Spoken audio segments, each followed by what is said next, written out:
Ted, we mentioned at the top of the show that this is a very demanding event. The racetrack itself is tight, and there are other reasons that make it a tough one. Well, it's tight, and that if a car gets in trouble in front of you, it's awfully hard to dodge them. But I think one of the biggest problems is the time that it takes to run a 500-mile race here. Most of the drivers and the teams look at a race from the time standpoint as opposed to the number of laps or the miles they run.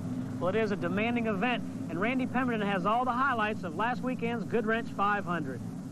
Today's Winston Cup highlights are brought to you by Ford and your Ford dealer. Have you driven a Ford lately? Under threatening skies, Rusty Wallace took the green and caution flags simultaneously as he led the 42-car field in an attempt to dry the track from morning showers. The caution lasted 22 laps. Wallace, when given the green on lap 23, walked away from outside pole sitter Darrell Waltrip and the rest of the field. Wallace would lead until Eddie Bierschwell looped it in turns 1 and 2. At that time, Winston Cup champ Bill Elliott, still suffering from a broken wrist, turned his Ford Thunderbird over to Jody Ridley. There was some questions as to why he was not allowed the driver change after turning 1 full lap under green and caution flag conditions. Under green flag racing, Wallace would continue to set the pace until Ricky Rudd blasted into the top spot on lap 106, bringing Mark Martin along with him. As Rudd quickened the pace, many had trouble staying on the lead lap. Waltrip was a lap down just past the 100-mile mark. Jeff Bodine and Harry Gant took turns at the point. Rusty Wallace would go a lap down as he pitted, clearing away debris that was accumulating on his front grille. Harry Gant, who took command on lap 251, would lead the next 75 circuits. More problems for Daytona 500 winner Darrell Waltrip, as a broken oil pan would spoil his day. He would finish 29th.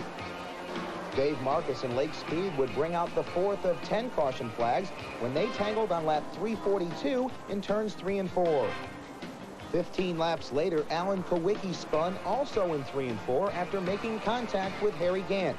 Kowicki stayed on the lead lap, and Rusty Wallace was back on the lead lap. After the restart, Dale Earnhardt was attempting to stay on the lead lap himself, and leader Ricky Rudd would go low in turn 2. Contact was made, Rudd spun, and Harry Gant was collected. And the combined leaders of 138 laps were both out of contention. Earnhardt continued on.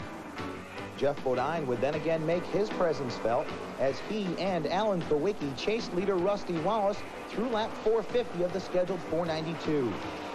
Caution number 9 almost cost Kowicki and Wallace a shot at the win as Dave Mater III spun right in front of the lead battle.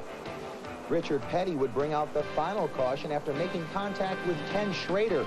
That set up a 4-lap dash to the checkers.